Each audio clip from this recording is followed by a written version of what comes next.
Hey, buckle up. Today's a long one today on Shakesyear. We are still working on Henry IV Part 1. We are in Act 4, Scene 3. We're almost to the war. Maybe kind of, sort of. They're doing a lot of stuff before they just decide to finally go to war. And they're gonna go to war. The beginning of the scene is Hotspur and his cronies talking about how they're ready to go to war.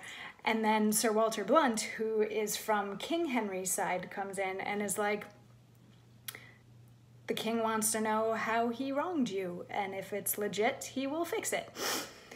Which brings us to Hotspur's response today, and this is actually, it's like 2 long monologues, and Blunt has like 1 tiny little line in between, so this will be Hotspur, and this will be Blunt. Blunt has just said, essentially, how has the king wronged you? He will fix it if it's a legit complaint. And Hotspur replies, the king is kind, and well we know the king knows at what time to promise, when to pay. My father, my uncle, and myself did give him that same royalty he wears. And when he was not 26 strong, sick in the world's regard, wretched and low, a poor unminded outlaw sneaking home, my father gave him welcome to the shore. And when he heard him swear and vow to God, he came but to be Duke of Lancaster, to sue his livery and beg his peace with tears of innocency and terms of zeal. My father, in kind heart and pity moved, swore him assistance and performed it too. Now, when the lords and barons of the realm perceived Northumberland did lean to him, the more and less came in with cap and knee, met him in boroughs, cities, villages, attended him on bridges, stood in lanes, laid gifts before him, preferred him their oaths, gave him their heirs, and pages followed him, even at the heels, in golden multitudes. He presently, as greatness knows itself, stepped me a little higher than his vow made to my father, while his blood was poor upon the naked shore at Ravenspur.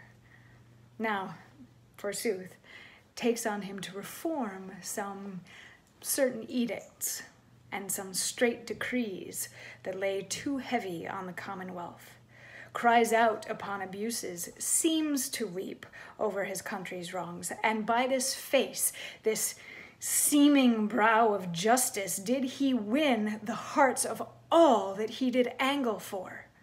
Proceeded further, cut me off the heads of all the favorites that the absent king in deputation left behind him here when he was personal in the Irish war.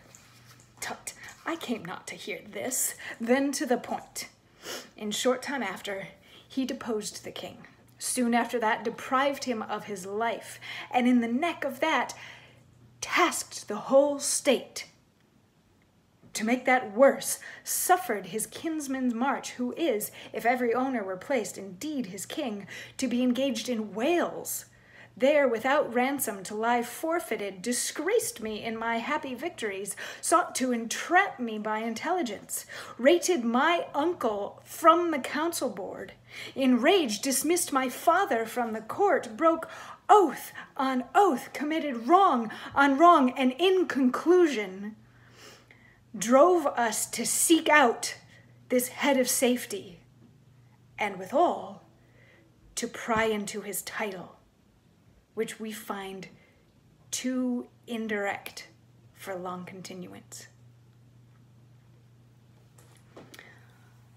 So it's a revenge story, essentially, is what it is. Hotspur is upset that he and his family, or more specifically his family and him, supported King Henry when he was fighting against Richard II, and now that King Henry is in power, he's done all of this stuff that they really don't like, and he's treated them badly, so they started to dig into whether or not King Henry actually has a right to the crown, which they're thinking is pretty tenuous, so they're gonna go win it back from him. And wasn't that a lovely recap of why we're about to go to war? And can we please go to war soon? In a couple more days we'll be in the war, I promise. Yeah, it's sad that I'm looking forward to a war, right? Only in Shakespeare. Only in Shakespeare. I'll see you tomorrow for more.